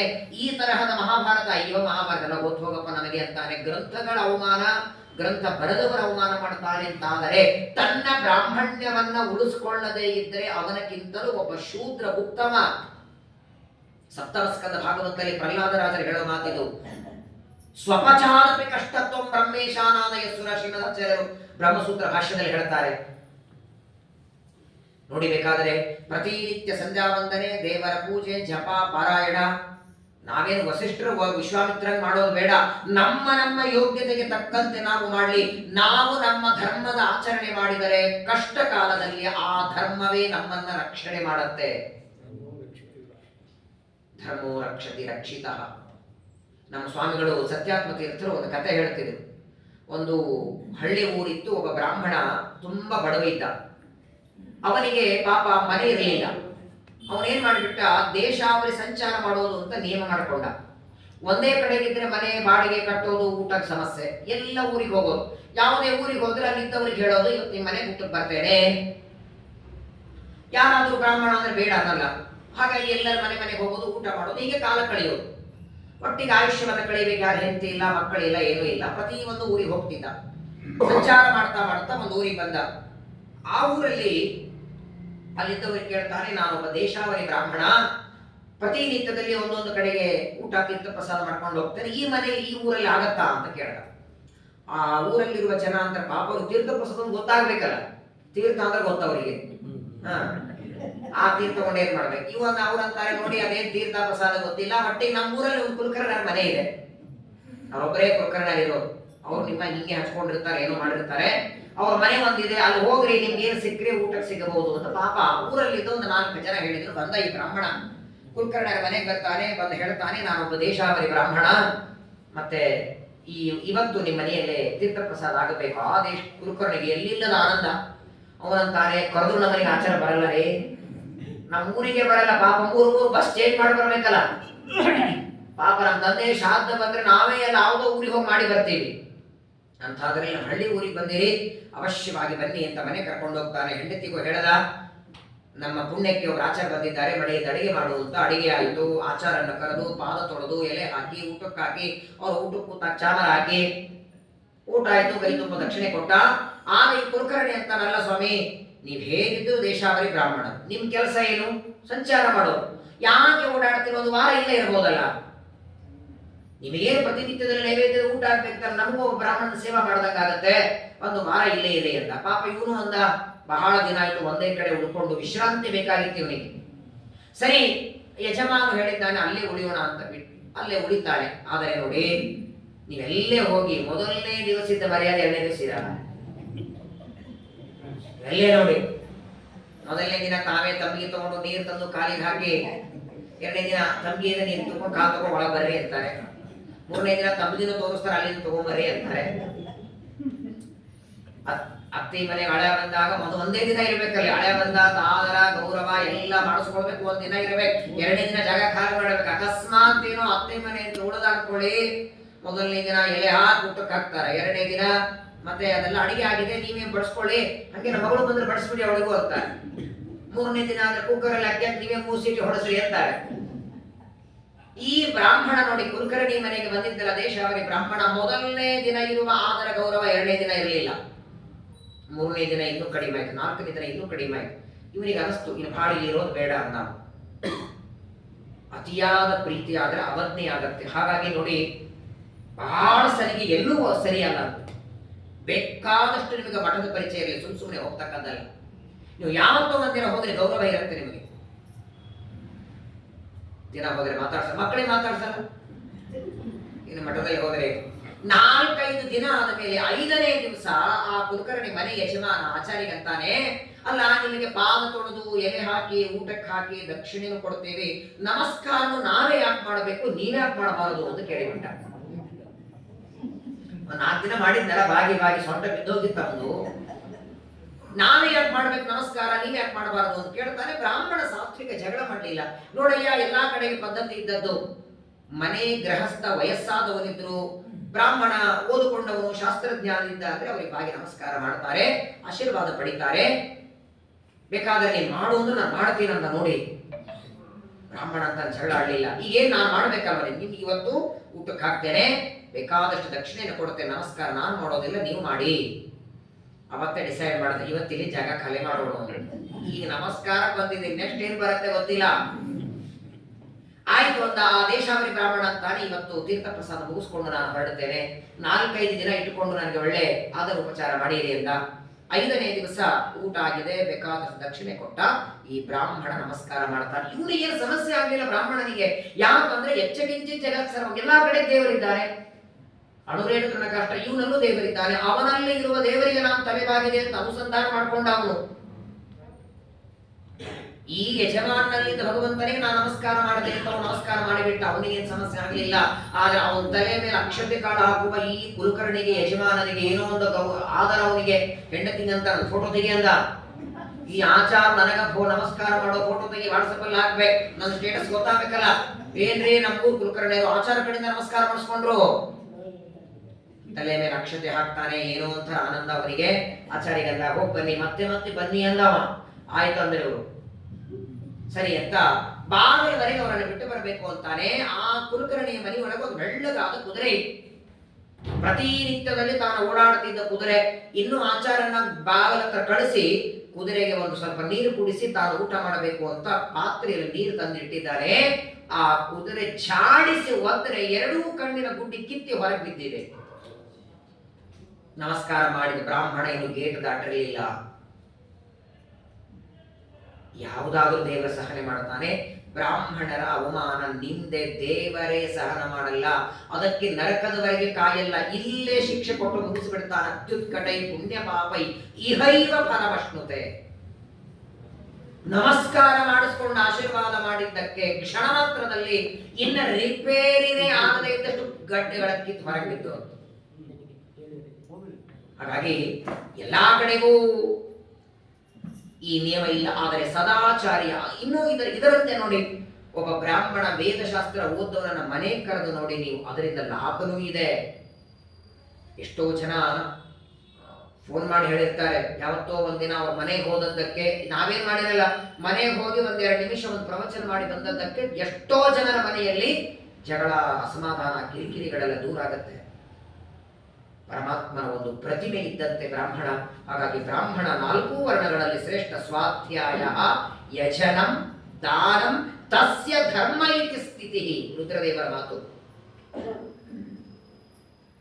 ಬೇಕಾದ್ದು ಮಾಡ್ಲಿ, ಇವತ್ತು ಅವನು ನೈವೇದ್ಯ ವೈಶ್ವದೇವ ಕೆಲವು ಸಲ ಮಾಡ್ಲಿಕ್ಕೆ ಆಗತ್ತೋ ಇಲ್ವೋ, ಕೆಲವು ಸಲ ಅವನಿಗೆ ಎಲ್ಲೋ ದೇವಸ್ಥಾನಕ್ಕೆ ಹೋಗ್ಲಿಕ್ಕೆ ಆಗತ್ತೋ ಇಲ್ವೋ, ಕೆಲವು ಸಲ ಪ್ರದಕ್ಷಿಣೆ ಆಗತ್ತೋ ಇಲ್ವೋ, ಆದರೆ ಪ್ರತಿನಿತ್ಯ ಕಡ್ಡಾಯವಾಗಿ ತಪ್ಪದೇ ಮಾಡಬೇಕಾದದ್ದು ಒಂದು ಅರ್ಧ ಗಂಟೆಯಾದರೂ ಪಾಠ ಪ್ರವಚನ. ಇದು ಬಹಳ ದೊಡ್ಡದಂತಾರೆ. ಹೋದ ವರ್ಷ ಧನುರ್ಮಾಸದಲ್ಲಿ ನಮ್ಮ ಸ್ವಾಮಿಗಳು ಸತ್ಯಾತ್ಮ ತೀರ್ಥರು ಸಂಚಾರ ಮಾಡ್ತಾ ಒಂದು ಊರಿಗೆ ಬಂದಿದ್ರು. ಧನುರ್ಮಾಸ ಅಂದ್ರೆ ಪ್ರಾಯ ಶ್ರೀಮಠದಲ್ಲಿ ನೈವೇದ್ಯ 5:30 ನೈವೇದ್ಯ ಆಗ್ಬೇಕು. ಊಟ ಅಷ್ಟು ಬೇಗ ಆಗುದಿಲ್ಲ, ಯಾಕಂದ್ರೆ ಮಠಕ್ಕೆ ಹೋಗೋರು ಜನ ಎಲ್ಲ ಇರ್ತಾರಲ್ಲ. 5:30 ಕರೆಕ್ಟ್ ರಾಮದೇವರಿಗೆ ನೈವೇದ್ಯ ಆಗಬೇಕು. ಅಭಿಷೇಕ ಆಗಿದೆ, ತುಳಸಿ ಅರ್ಚನೆ ಆಗಿದೆ, ಮಂಡಲ ಮಾಡಿಟ್ಟಿದ್ದಾರೆ.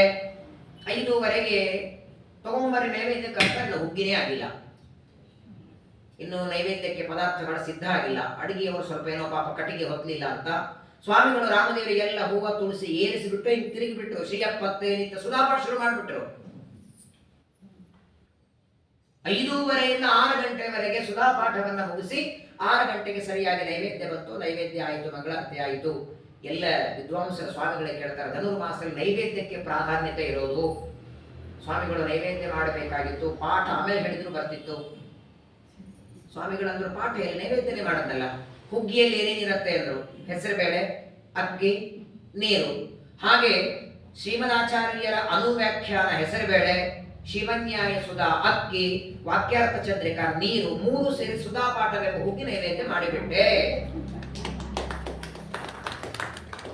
ದೊಡ್ಡವರ ಅನುಸಂಧಾನವೇ ಹೇಗಿರುತ್ತೆ ನೋಡಿ. ಮುದ್ಗಾನ್ನ ಅದೇ ದೊಡ್ಡ ನೈವೇದ್ಯ ಆಯಿತು ಅಂದ್ಬಿಟ್ರಂತ. ಹಾಗಾಗಿ ಬ್ರಾಹ್ಮಣನಾದವನು ಎಷ್ಟು ಭಯ ಅನಿಸುತ್ತದೆ. ಇವತ್ತಿಗೂ ಒಬ್ಬ ಯತಿಗಳು ಇನ್ನೊಬ್ಬರಿಗೆ ಆಶ್ರಮ ಕೊಡಬೇಕಾದ್ರೆ ಮೊದಲು ಹೇಳೋ ಮಾತೆ ಅದು, ವಿಷ್ಣು ಸರ್ವೋತ್ತಮತ್ವಂಚ ಸರ್ವದಾ ಪ್ರತಿಪಾದನೆಯ ಸ್ವಾಧ್ಯಾಯ ಬಹಳ ಮಹತ್ವದ್ದು. ಅರ್ಧ ಗಂಟೆದು ಪಾಠಕ್ಕೆ ಹೋಗಿ, ಅರ್ಧ ಗಂಟೆದು ಪ್ರವಚನಕ್ಕೆ ಹೋಗಿ, ಇದರಷ್ಟ ದೊಡ್ಡ ತಪಸ್ಸು ಇನ್ನೊಂದಿಲ್ಲ. 1000 ವರ್ಷ ಅರಣ್ಯಕ್ಕೆ ಹೋಗಿ ಮಾಡುವ ತಪಸ್ಸಿನಕ್ಕಿಂತಲೂ ಕೋಟಿ ಪಟ್ಟು ಪುಣ್ಯ ಇಲ್ಲಿ ಕೂತ್ಕೊಂಡು ನೀವು ಶ್ರವಣ ಮಾಡ್ತೀರಲ್ಲ, ಇದು ಬಹಳ ದೊಡ್ಡ ತಪಸ್ಸು ಅಂತಾರೆ. ರುದ್ರದೇವರು ಹೇಳ್ತಾರೆ, ಪ್ರತಿನಿತ್ಯದಲ್ಲಿ ಅಧ್ಯಯನ ಮಾಡುವ, ಪ್ರತಿನಿತ್ಯದಲ್ಲಿ ಶ್ರವಣ ಮಾಡುವ ಒಬ್ಬ ಬ್ರಾಹ್ಮಣನಿಗೆ ಮನೆ ಕರೆದು ಊಟಕ್ಕೆ ಹಾಕಿದರೆ 1,00,000 ಬ್ರಾಹ್ಮಣ ಭೋಜನ ಮಾಡಿಸಿದ ಪುಣ್ಯ ಬರ್ತದಂತ. ಹಾಗಾಗಿ ಬ್ರಾಹ್ಮಣ ಎಲ್ಲ ಕಡೆಯಿಂದಲೂ ಶ್ರೇಷ್ಠನಾದವನು. ತಪಲೇವ ಸದಾ ಧರ್ಮೋ ಬ್ರಾಹ್ಮಣಸ್ಯ ನ ಸಂಶಯ. ಬ್ರಾಹ್ಮಣ ಯಾವಾಗಲೂ ಸದಾಚಾರಿಯಾಗಿರಬೇಕು. ತಪಸ್ಸು, ಬ್ರಾಹ್ಮಣನಿಗೆ ತಪಸ್ಸು ಅಂದ್ರೆ ಏನಪ್ಪಾ? ಗಡ್ಡ ಬಿಟ್ಟು ಅರಣ್ಯಕ್ಕೆ ಹೋಗೋದಲ್ಲ, ಸತ್ಯವಾದ ಮಾತಾಡೋದೇ ತಪಸ್ಸು. ಎಂದಿಗೂ ಧರ್ಮದಿಂದ ಹೊರಗೆ ಬರದೇ ಇರೋದು ತಪಸ್ಸು. ಯಾವತ್ತು ಭಗವಂತನ ಸೇವೆಯನ್ನು ಬಿಡದೇ ಇರೋದು ತಪಸ್ಸು. ಹೀಗೆ ತಪಸ್ಸು, ಶಾಸ್ತ್ರಗಳ ಅಧ್ಯಯನ, ಅಗ್ನಿ ಕಾರ್ಯ, ಬ್ರಹ್ಮಚಾರಿ ಏನ್ ಮಾಡಬೇಕು, ಗೃಹಸ್ಥ ಏನ್ ಮಾಡಬೇಕು, ವಾನಪ್ರಸ್ಥ, ಸನ್ಯಾಸ, ತುಂಬಾ ಚೆನ್ನಾಗಿ ಹೇಳ್ತಾರೆ ರುದ್ರದೇವರು. ಯಾಕೆ ಗೃಹಸ್ಥ ಶ್ರೇಷ್ಠ? ಸನ್ಯಾಸಿಗಳಿಗೆ ನೇರವಾಗಿ ಅಗ್ನಿ ಮುಟ್ಟೋ ಹಾಗಿಲ್ಲ. ಅವರು ಸ್ವಾಮಿಗಳಿಗೆ ಮಂಗಳಾರತಿ ಯಾಕೆ ಹಂಚಿಕೊಡ್ತಾರೆ? ಅವರು ನೇರವಾಗಿ ಅಗ್ನಿ ಮುಟ್ಟೋ ಹಾಗಿಲ್ಲ. ಹಾಗಾಗಿ ಹೋಮ ಹವನಗಳಲ್ಲಿಯೂ ಪೂರ್ಣಾಹುತಿಗೆ ಅವರು ದೂರದಲ್ಲಿ ನಿಂತಿರ್ತಾರೆ. ಗೃಹಸ್ಥರ ಪೂರ್ಣಾಹುತಿ ಹಾಕ್ತಾರೆ. ಕೆಲವು ನಿಯಮಗಳು ಯತಿಗಳಿಗೆ ಇರಲ್ಲ. ದಕ್ಷಿಣೆಯನ್ನ ಡೈರೆಕ್ಟ್ ಆಗಿ ತಗೊಳ್ಳೋ ಹಂಗಿಲ್ಲ, ಎಲ್ಲ ದೂರದಲ್ಲಿ ಇರಬೇಕು. ಆದರೆ ಎಲ್ಲ ಧರ್ಮಗಳ ಆಚರಣೆ ಮಾಡೋದಕ್ಕೆ ಗೃಹಸ್ಥರಿಗೆ ಬರುತ್ತೆ. ಗೃಹಸ್ಥನಾದವನು ಪ್ರತಿನಿತ್ಯದಲ್ಲಿ 5 ಯಜ್ಞ ಮಾಡಬೇಕಂತೆ. ಭೂತ ಯಜ್ಞ, ಮನುಷ್ಯ ಯಜ್ಞ, ದೇವ ಯಜ್ಞ, ಪಿತೃಯಜ್ಞ, ಋಷಿ ಯಜ್ಞ. ಅದರಲ್ಲಿ ಮನೆಗೆ ಬಂದ ಅತಿಥಿಗಳ ಸತ್ಕಾರ ಒಂದು ಮಾತಾಡ್ತಾರೆ ರುದ್ರದೇವರು, ನಮ್ಮ ಮನೆಗೆ ಯಾರೇ ಬರಲಿ 4 ಮಾಡಿ ಅಂತೆ, ತೃಣಾನಿ ಭೂಮಿ ರುದಕ ವಾಕ್ ಚತುರ್ಥಿ ಚ ಸೂಮೃತ. ಯಾರೇ ಬರಲಿ ಅವ್ರು ಬಂದಾಕ್ಷಣ ಬಾಯಿ ತುಂಬೆ ಒಳಗೆ ಬನ್ನಿ ಅಂತ ಕರೀರಿ ಮೊದಲನೇ, ಕುಡಿಯೋದಕ್ಕೆ ಕೈಕಾಲು ತೊಳೆಯೋದಕ್ಕೆ ನೀರು ಕೊಡಿ ಎರಡನೇದು, ಕೂತ್ಕೊಳ್ಳೋದಕ್ಕೆ ಆಸನ ಕೊಡಿ, ಕುರ್ಚಿ ಮೇಲೆ ಕೂಡ್ತಿದ್ರೆ ಕುರ್ಚಿ ಅಥವಾ ಮಣೆ ಮೇಲೆ ಕೂಡ್ತಿದ್ರೆ ಮಣೆ ಮೂರನೇದ್ದು, 4ನೇದ್ದು ಅವ್ರ ಮನಸ್ಸಿಗೆ ಆನಂದ ಆಗೋ 4 ಮಾತಾಡಿ ಸಾಯೋವರೆಗೂ ಆ ವ್ಯಕ್ತಿ ನಿಮ್ಮನ್ನು ಮರೆಯಲ್ಲ. ಒಳಗೆ ಅಡಿಗೆ ಮಾಡಿಬಿಟ್ಟು ಖಾದ್ರಿದ್ರು ಚಿಂತೆ ಇಲ್ಲ, ಗೌರವದಿಂದ ಆ ವ್ಯಕ್ತಿಯನ್ನ ಮಾತಾಡಿಸಿದ್ರೆ ಸಾಕು. ಹಾಗಾಗಿ ಅತಿಥಿಗಳ ಸತ್ಕಾರ ಇದೆಲ್ಲವೂ ಗೃಹಸ್ಥರಿಗೆ ಧರ್ಮ. ಅದನ್ನ ರುದ್ರದೇವರ ನಿರೂಪಣೆ ಮಾಡಿ ಇದರ ನಂತರದಲ್ಲಿ ಬಹಳ ಸುಂದರವಾದ ಪ್ರಶ್ನೆ, ರುದ್ರದೇವರಿಗೆ ಪಾರ್ವತಿ ದೇವಿ ಕೇಳುವ ಪ್ರಶ್ನೆ ಅದ್ಭುತವಾದ ಪ್ರಶ್ನೆ. ಇವತ್ತು ನಾವೆಲ್ಲರೂ ಪ್ರಪಂಚದಲ್ಲಿ ನೋಡ್ತೇವೆ, ಕೆಲವರು ಶ್ರೀಮಂತರು, ಕೆಲವರು ಬಡವರು, ಕೆಲವರು ಬುದ್ಧಿವಂತರು, ಕೆಲವರು ದಡ್ಡರು, ಕೆಲವರಿಗೆ ಬೇಕಾದಷ್ಟು ಸಂಪತ್ತಿರತ್ತೆ, ಕೆಲವರಿಗೆ ಇರಲ್ಲ, ಕೆಲವರಿಗೆ ಸಂಪತ್ತಿರತ್ತೆ ಭೋಗ ಮಾಡ್ಲಿಕ್ಕಾಗಲ್ಲ. ಈ ವಿಚಿತ್ರ ಯಾಕೆ ಅಂತ ಪಾರ್ವತಿ ಕೇಳೋ ಪ್ರಶ್ನೆ. ಸೃಷ್ಟಿ ಮಾಡಿದಂತೂ ಒಬ್ಬನೇ ಅಲ್ಲವೇ? ಇಡೀ ವಿಶ್ವವನ್ನ ಸೃಷ್ಟಿ ಮಾಡಿದ ದೇವರು ಒಬ್ಬನೆಯಾದ ಮೇಲೆ ಎಲ್ಲರನ್ನ ಒಂದೇ ರೀತಿ ಯಾಕೆ ಮಾಡಲಿಲ್ಲ? ಹೆಚ್ಚು ಕಡಿಮೆ ಯಾಕೆ? ಒಬ್ಬ ಶ್ರೀಮಂತ, ಒಬ್ಬ ಬಡವ, ಒಬ್ಬವನು ಕೊಡು ಅಂತ ಬೇಡ್ತಾನೆ, ಒಬ್ಬವನು ತಗೊಳ್ತಾನೆ. ಈ ತರಹದ ವ್ಯತ್ಯಾಸಗಳು ಬರಲಿಕ್ಕೆ ಕಾರಣ ಏನು? ಒಬ್ಬವನು ಯಾವಾಗಲೂ ಕಣ್ಣೀರಲ್ಲೇ ಇರ್ತಾನೆ, ಕೆಲವರಿಗೆ ಪಾಪ ಬೇಕಾದಷ್ಟು ಸಂಪತ್ತಿರತ್ತೆ, ನೆಮ್ಮದಿ ಇರಲ್ಲ, ಕೆಲವರು ನೆಮ್ಮದಿಯಿಂದ ಇರ್ತಾರೆ, ಅಕೌಂಟಲ್ಲಿ ₹1 ಇರಲ್ಲ. ಈ ತರಹದ ಏರುಪೇರುಗಳೇ ಜಗತ್ತಲ್ಲಿ ನೋಡ್ತೀವಲ್ಲ, ಬುದ್ಧಿವಂತರು, ದಡ್ಡರು ಅಥವಾ ಶ್ರೀಮಂತ, ಬಡುವ, ಈ ತರಹದ ವ್ಯತ್ಯಾಸ ಬರೋದಕ್ಕೆ ಕರ್ಮಗಳು ಕಾರಣವೋ, ಯೋಗ್ಯತೆ ಕಾರಣವೋ, ಪುಣ್ಯ ಪಾಪಗಳು ಕಾರಣವೋ, ಆ ಜೀವನ ಸ್ವಭಾವ ಕಾರಣವೋ? ಈ ವ್ಯತ್ಯಾಸ ಯಾಕೆ ಅನ್ನುವ ದೊಡ್ಡ ಪ್ರಶ್ನೆಯನ್ನ ಮಹಾರುದ್ರದೇವರಿಗೆ ಪಾರ್ವತಿ ದೇವಿ, ಉಮಾದೇವಿ ಕೇಳ್ತಾಳೆ. ಅದರ ಉತ್ತರವನ್ನ ನಾಳೆ ದಿನ ನಾವು ಶ್ರವಣ ಮಾಡೋಣ. ತುಂಬಾ ಮಹತ್ವದ್ದು. ಉಮಾ ಮಹೇಶ್ವರ ಸಂವಾದ 1 ವಾರದಲ್ಲಿ ಮುಗಿಸ್ಬೇಕು, ಅದು ತಾನಾಗಿ ಮುಗಿಯಲ್ಲ, ಮುಗಿಸ್ಲೇಬೇಕು. ನೋಡಿ, ಮುಗಿಸ್ಲೇಬೇಕು, ಎರಡರಲ್ಲಿ ಬಹಳ ವ್ಯತ್ಯಾಸ ಇದೆ. ಮುಗಿಸ್ಬೇಕು ಅಂದ್ರೆ ಈಗ ಅಕಸ್ಮಾತ್ ಈಗ ಮುಗಿಲಿಲ್ಲ ಅಂದ್ರೆ ಮುಂದಿನ ಇನ್ನೊಂದ್ಸಲ ಯಾವಾಗರೆ ನೆಕ್ಸ್ಟ್ ಟೈಮ್ ಕಂಟಿನ್ಯೂ ಮಾಡಬಹುದು. ಈಗ ಮುಗಿಸ್ಲೇಬೇಕು ಅಂದ್ರೆ ಹೀಗೆ ನೆಕ್ಸ್ಟ್ ಬರ್ತಿರೋ ಇಲ್ಲೋ ಗೊತ್ತಿಲ್ಲ. ಹಾಗಾಗಿ ಸಾಧ್ಯವಾದಷ್ಟು ಎಷ್ಟು ನಮಗೆ ಉಪಯುಕ್ತ ಇದೆ. ಪ್ರಾಯ ಒಬ್ಬ ವ್ಯಕ್ತಿಗೆ ಸಂಸಾರದಲ್ಲಿ ತುಂಬಾ ನೊಂದು ಬಿಟ್ಟಿದ್ದಾನೆ, ಅಂತಹ ವ್ಯಕ್ತಿಗೆ ಸಮಾಧಾನ ಹೇಳುವ. ಇವತ್ತು 99% ಎಲ್ಲರೂ ಬಟ್ಟು ಮಾಡುವುದು ದೇವರ ಕಡೆಗೆ. ಓ ಬಿಡೀಪ, ದೇವರೇನೋ ಹುಂಡಿಗೆ ಹಾಕೋರ ಮೇಲೆ ನೋಡ್ತಾನೆ, ನಮ್ಮ ಕಡೆಗೆ ನೋಡಲ್ಲ. ನೀವು ದುಡ್ಡು ತಗೊಂಡು ಏನ್ರಿ ಮಾಡ್ಬೇಕು? ಸಂಪತ್ತಿಗೆ ಅಭಿಮಾನಿ ತೊಡೆ ಮೇಲೆ ಕೂತಿದ್ದಾಳೆ ಜಗನ್ಮಾತೆ ಲಕ್ಷ್ಮಿ. ಹಾಗಾದ್ರೆ ದೇವರು ನಮ್ಮಲ್ಲಿ ಏನ್ ನೋಡ್ತಾನೆ? ಒಂದು ಕೆಲಸ ಕೊಡಬೇಕಾದ್ರೆ ಆ ವ್ಯಕ್ತಿಯ ಕ್ವಾಲಿಫಿಕೇಶನ್ ನೋಡ್ತಾರೆ, ಚೆನ್ನಾಗಿ ಮಾಡ್ತಾನ, ಇದಕ್ಕಿಂತ ಮೊದಲು ಎಲ್ಲಿ ಮಾಡಿದ್ದಾನೆ ಅಂತ. ಆಗ ದೇವರು ನಮ್ಮನ್ನ ಇವ ನಮ್ಮ ಭಕ್ತ ಅಂತ ನಮ್ಮನ್ನ ದೇವರ ಆರಿಸ್ಕೊಳ್ಬೇಕಾದ್ರೆ ಏನಿರ್ಬೇಕು ನಮ್ಮಲ್ಲಿ? ಚೆನ್ನಾಗಿ ಪಂಜ ಉಟ್ಕೊಂಡ್ರೆ ಸಾಕ? ಒಳ್ಳೆ ಅಕ್ಷರಾಂಗ ಹಚ್ಕೊಂಡ್ರೆ ಸಾಕ? ತುಳಸಿ ಮನೆ ಹಾಕೊಂಡ್ರೆ ಸಾಕ? ಹಾಗಾದ್ರೆ ಏನ ನೋಡಿ ಇವ ನನ್ನ ಭಕ್ತ ಅಂತ ನಮ್ಮನ್ನು ದೇವರು ಆರಿಸ್ಕೊಳ್ತಾನೆ. ಅದನ್ನ ಪಾರ್ವತಿ ದೇವಿಗೆ ರುದ್ರದೇವರು ಉಪದೇಶ ಮಾಡ್ತಾರೆ. ನಾಳೆ ದಿನ ಮತ್ತೆ ಶ್ರವಣ ಮಾಡೋಣ. ಸರಿಯಾಗಿ 6:30ಗೆ ಶುರು ಮಾಡಿ 7:30ಗೆ. ಯಾಕಂದ್ರೆ ದಯಮಾಡಿ ನೀವು ಎದ್ದು ಹೋಗೋ ಪ್ರಯತ್ನ ಮಾಡಬೇಡಿ. ನೀವು ಎದ್ದು ಹೋಗೋದ್ರೊಳಗೆ ನಾನು ಮುಗಿಸ್ತೇನೆ, ನನಗೇನು ಸಮಸ್ಯೆ ಇಲ್ಲ. ವಿಠಲರಾವ್ ಒಬ್ರು ಕೂತ್ರು ನಾನು ಹೇಳಬಲ್ಲೆ, ನನಗೆ ಎಲ್ಲಾರು ಬೇಕು ಅಂತಿಲ್ಲ. ಅದು ಮಹಾಭಾರತಕ್ಕೆ ಅವಮಾನ ಮಾಡೋದಕ್ಕೆ ನಮ್ಮ ಸ್ವಾಮಿಗಳ ಪ್ರವಚನ ಒಂದ್ ಕಡೆ ಕೇಳಿ, ಯಾವುದೇ ಗ್ರಂಥದ ಪಾಠ ಪ್ರವಚನ ನಡೆದಾಗ ಮಧ್ಯದಲ್ಲಿ ಎದ್ದು ಹೋದರೆ ಗ್ರಂಥಕಾರರಿಗೆ, ಗ್ರಂಥ ಬರೆದವರಿಗೆ ಹೇಳೋರು ನಮ್ಗೇನು ಬಹಳ ಆಗೋದಿಲ್ಲ. ಏನು ಯಾರು ಒಬ್ಬರಿದ್ರು ನಾನು ಕೂತ್ಕೊಂಡು ಹೇಳಬಲ್ಲೆ. ಆ ಅವಮಾನ ಮಾಡಿದ ಪಾಪಕ್ಕೆ ನೀವು ಗುರಿ ಆಗ್ಬೇಡಿ. ಹಾಗಾಗಿ ನೀವು ಎದ್ದು ಹೋಗೋದರ ಒಳಗೆ ನಾನು ಮುಗಿಸ್ಬಿಡ್ತೇನೆ. ಸರಿಯಾಗಿ 6:30ಯಿಂದ 7:30ವರೆಗೆ ಬಹಳ ಉಪಯುಕ್ತವಾದ ರುದ್ರದೇವರ ಉತ್ತರ, ಪಾರ್ವತಿ ದೇವಿಯ ಪ್ರಶ್ನೆ ಎರಡನ್ನೂ ನಾಳೆ ದಿನ ಮತ್ತೆ ಶ್ರವಣ ಮಾಡೋಣ. ಶ್ರೀ ಕೃಷ್ಣ.